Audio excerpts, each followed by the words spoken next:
আজকের দিনে ঈশ্বরের বাক্য ইয়োব তার 38 অধ্যায় 3 থেকে 13 পদ। বীরের মতো মাথা উঁচু করে দাঁড়াও, আমি তোমাকে যা প্রশ্ন করি তুমি তার উত্তর দাও। আমি যখন পৃথিবীর ভিত্তি স্থাপন করি তখন কোথায় ছিলে তুমি? এতই যদি তোমার জ্ঞান, তবে উত্তর দাও।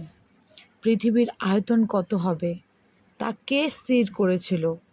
কে তা পরিমাপ করেছিল তা নিশ্চয় তুমি জানো। তার স্তম্ভগুলি কিসের ওপর স্থাপিত? কে স্থাপন করেছে তার কোণের প্রস্তর? প্রভাতী তারার দল তখন সমবেত কণ্ঠে গান গেয়েছিল, করেছিল জয়ধ্বনি দিব্যধামবাসী। সমুদ্র যখন উৎস থেকে নিষ্ক্রান্ত হলো, তখন কে তাকে প্রতিরোধ করেছিল দ্বার রুদ্ধ করে? আমি তখন ঢেকেছিলাম তাকে মেঘের আবরণে, জড়িয়ে রেখেছিলাম নিবিড় অন্ধকারে।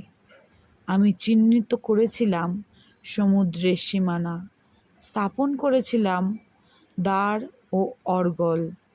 তাকে বলেছিলাম, এই পর্যন্তই হবে তোমার সীমানা, এখানেই তোমার তরঙ্গোচ্ছ্বাস হবে প্রতিহত।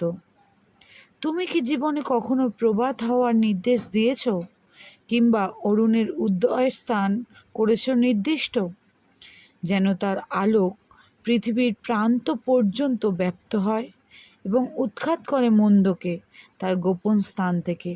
ইহাই প্রভুর বাক্য। ঈশ্বরের ধন্যবাদ হোক। আমেন।